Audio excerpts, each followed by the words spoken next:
Today we are taking on something truly monumental. We're going to be examining a set of ideas that could fundamentally reshape how we think about the very origins of religion. Our mission for this deep dive is to really get to grips with a challenging thesis from Safa Kaçmaz. The core idea is that ancient religious dualities, heaven and earth, light and dark, aren't just abstract ideas. Not at all. They're actually maps of real, historical, and often competing social groups. Exactly. This is what the source calls the sociogonic nature of religion. If you break down the word socio for social and vedic for origin. The origin is social. It's a huge departure from how these things are usually studied. Right. It argues that the very shape of our sacred stories, even the identity of the gods, was hammered out in the conflicts and alliances of ancient peoples. It wasn't just priests staring at the sky and speculating. So we're moving past that old Enlightenment idea, the stolen myths perspective. We have to. That traditional view, from thinkers like Voltaire or even Marx to some extent, they often saw it as, well, Christianity just borrowed from Judaism, was borrowed from someone else. A simple chain of transmission. Right. A kind of cultural theft or a game of telephone. But they missed the possibility that the differences between these systems weren't mistakes or corruptions.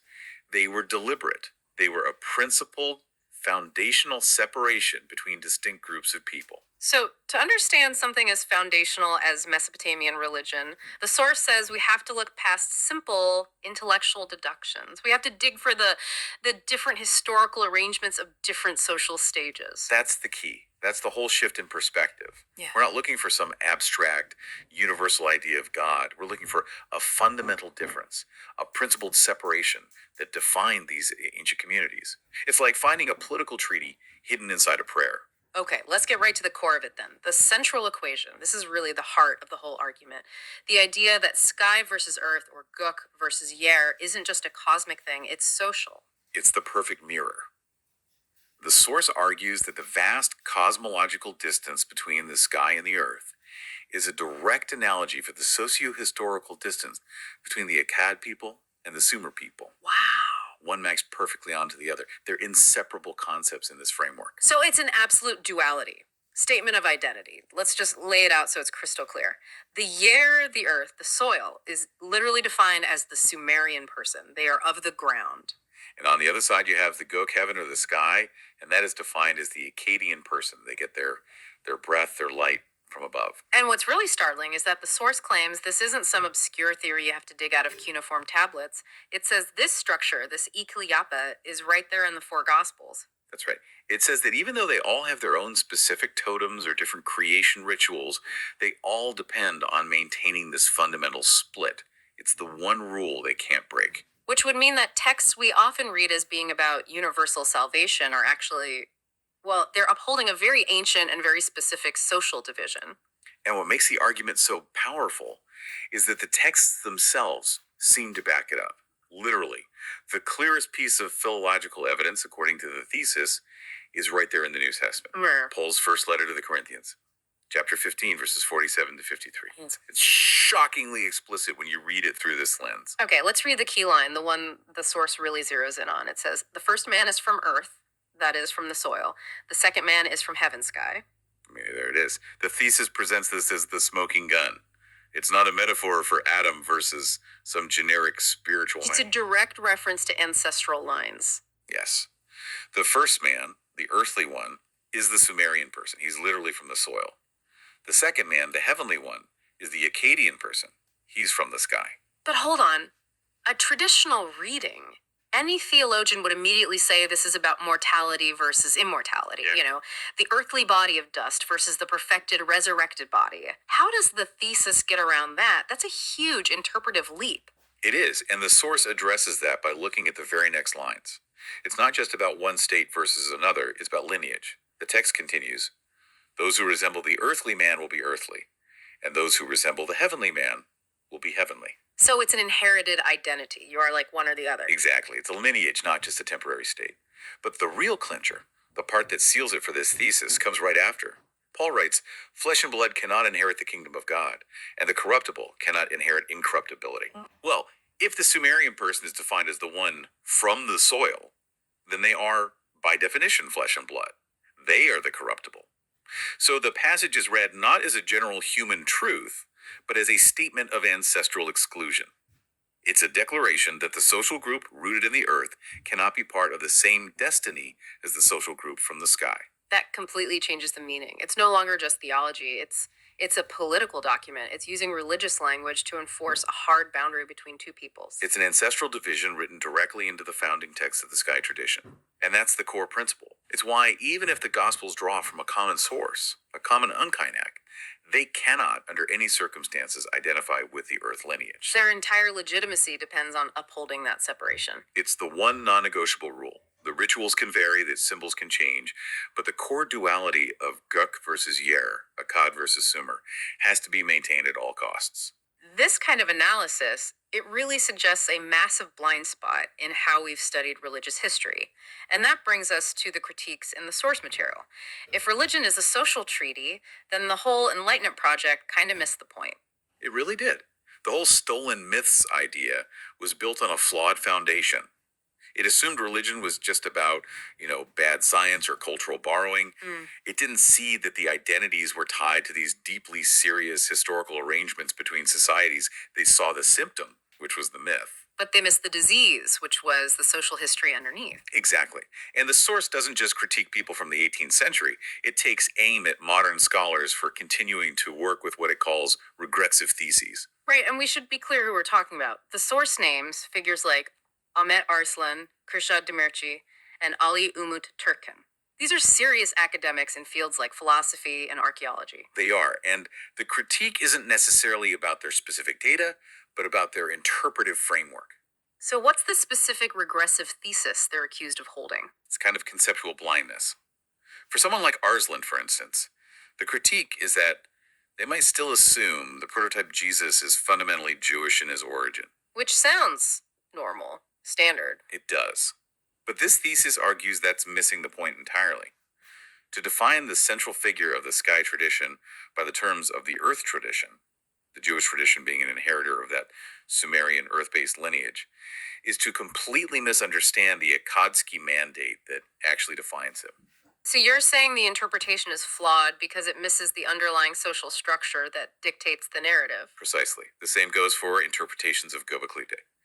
The failure to see the Akkadsky precedents there leads to all sorts of misinterpretations about what the site even was. If you miss that core Gokir equation, you're going to miss everything that follows. The critique even extends to someone who is often seen as a radical thinker himself, Mircea Eliade. Right, and this is a subtle but really important point. Eliade is known for his work on the sacred and the profane, for finding universal patterns. But the source calls him a materialist-seeming idealist. What does that even mean? It means that while he focused on the ideas of the sacred, he made a critical error. He treated the religious objects, the ritual instruments, as if they were the sacred thing itself. He mistook the tool for the idea it represented. Yes, and because he didn't grasp this underlying social split, he missed the crucial significance of the details. He talked about water worship in general terms. Okay. But he missed the absolute fundamental difference between, say, running water and still water, or hot water versus cold water. To him, it was all just water, but for the people practicing these rituals, that difference was everything. It was the whole point. That's the perfect way to pivot. Let's move from the critique to the actual physical evidence, the rituals, the instruments.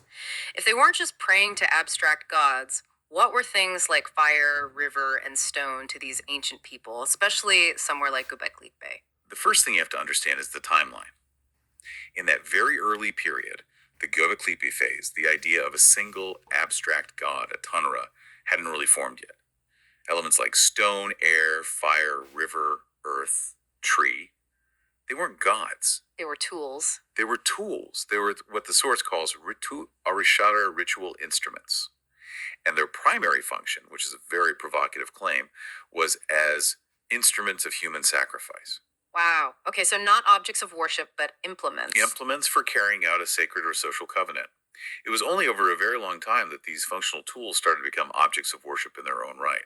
The means slowly became the end. So let's apply that thinking to water, the thing Eliade supposedly got wrong. Mm. If you look at water not as a single concept, but as a set of specific tools, how does it reflect that Akkadsky versus Summer Earth split? Well, you have to throw out the idea of water worship completely. It's too vague. Ancient societies didn't worship water.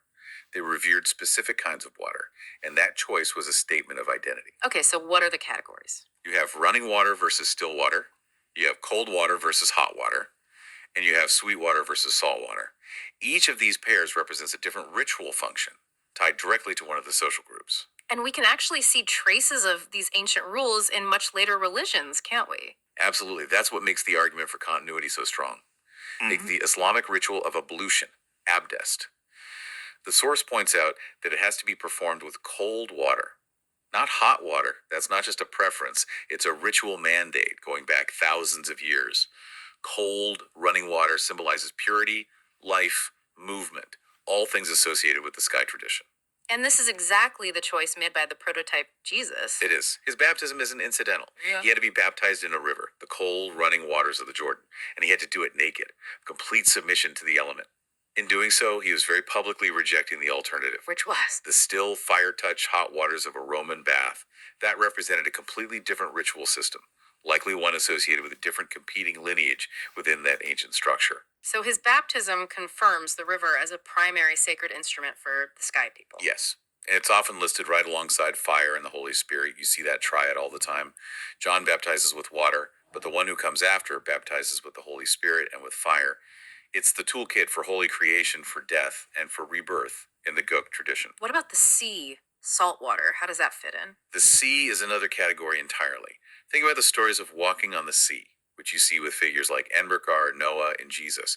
This act signifies that the sea, the salt water, is its own powerful instrument, specifically for dying and resurrecting. It's not the life-giving river. It's the ultimate cleansing abyss from which you can be reborn. Every type of water had a job. Okay, let's move from the fluid to the solid. Yeah. To the anchors of Göbekli Tepe. The tree and the stone. How does the tree, which becomes the cross, fit into this? The source defines the cross itself as a T or a plus sign, an alliance symbol, and it emphasizes that the prototype Jesus carries the tree across Azasa Sharmi himself. That act is deeply symbolic. It's a direct physical link. By carrying that wooden cross, he's connecting his sacrifice all the way back to the tradition of the Göbekli Tepe pillars. But it's even more specific. The shape of the cross, the vertical meeting the horizontal, is interpreted as an alliance of two different species of trees. An alliance. A covenant between two distinct groups, each represented by their ancestral tree, now joined together in this sacred instrument. And then we have the T-pillars themselves, the stones. The source is very firm in rejecting the common ideas about them, right? That they're just stylized people or roof supports. Completely rejects them. These were highly sophisticated 3D reliefs, and the central idea of alliance itafak in this culture is defined by a physical act, putting stone upon stone. That act is the covenant of the Akkad people, made manifest. And we had to be really clear about what was being worshipped. It wasn't the stone. That's the idealist mistake. The focus of the ritual was on the animal totems carved onto the stone pillars. The fox, the bull, the snake. Right. The crane, the vulture, the pig. Those totems represented the actual communities, the social groups who were part of this alliance. The stone was the platform, the monumental record of their pact. So the stone is the vehicle, but it has another, even more important functional role, one that is the absolute definitive statement of the Akkadsky identity. This is the absolute peak of the argument. This is where it all comes together. Stone's most crucial function at Göbekli Tepe was to be the instrument for not giving the dead to the earth. Let's repeat that. The instrument for not giving the dead to the earth. Ölünün topraka verel neme araka. The stone is a barrier. It is the physical tool used to enforce the sky lineage's total rejection of the earth lineage's foundational element. It is a declaration of eternal separation. An act of defiance written in stone. Which brings us, logically, to the final, most definitive separation between these two groups, how they dealt with death. It had to be the ultimate dividing line. If your entire identity is based on this elemental mandate, then your rules for death are absolute. There's a covenant that the source suggests must have existed from the Göbekli Tepe era onwards. Which is? What comes from earth goes to earth. What comes from sky goes to sky. Water to water, fire to fire. You must return to your source. And this isn't just a nice saying. This is the root cause for this stark difference in burial customs. The shape of the tomb, the use of rock-cut graves, it all comes down to enforcing this split. He who comes from earth goes to earth. And on the other side, he who comes from heaven goes to heaven. So let's look at how that worked in practice, how the two traditions handled their dead. For the earth tradition, the Sumerians and later the Arabs who are seen as their descendants, it's simple. The deceased must be giving to the earth. Burial means direct contact with the soil. That's how the cycle is completed. You return to the dust. And the sky tradition, the Akkadian one, does the absolute opposite. They reject totally any contact between the body of their dead and the earth. The body belongs to the sky, and it cannot be contaminated by the element of the opposing group. And this isn't just some ancient, forgotten practice. The source makes a strong case that this has been continuous. The modern echoes are really uncanny. To this day, religious figures in the Syriac tradition who see themselves as inheritors of this ancient sky lineage are placed inside stone walls Tashduvara, no contact with the soil. It's a practice that has been maintained for thousands of years. And the archaeology from Göbekli seems to show this exact principle at work right from the beginning. It does. The graves they've found from that period aren't just pits in the ground. Their base, their sides, their tops, everything was meticulously lined and covered with stones. It's a clear, deliberate, ritual act of separation. It's proof that the stone was being used as the anti-earth vehicle. The variety of rituals just confirms that these were distinct groups living side by side. You can see it right there at the site. The ritual area suggests all sorts of different death rites. Some bodies seem to have been hung on the T Alliance rocks, exposed to the elements and the animals, a total rejection of burial. You can see evidence for earth rituals, stone rituals, dew rituals, fire rituals, river rituals, all happening in the same region around Urfa. It proves that Earth-defined societies must have existed alongside these sky-defined ones. Of course. And the animal totems hint at even more: the fish, crab, and snake totems. That strongly suggests a ritual of casting the dead into the river. And the practice of leaving bodies on the stone T-pillars goes with that idea of you become stone, God makes you stone. It's an elemental transformation. These different ways of dealing with death are the most powerful, lasting evidence of that ancient Akkad Sumer social divide. This has been a genuine deep dive. We started with what seems like a standard history of religion, of gods and myths, and we've ended up with a radical rereading of social identity and politics. That's the power of this sociogonic thesis. It completely reframes the conversation. The fundamental structure of our most sacred texts, from the Numa Ilyar to the Torah, the Gospels, the Qur'an, it argues they are not primarily about abstract cosmology. Where Yer is just the world and Gok is heaven. No, it's a sociogony. It's a sociogony. It's a story about the origin of society. It's the coded history of defined, competing, and sometimes allied social groups. Gok equals Akkad, and Yer equals Sumer.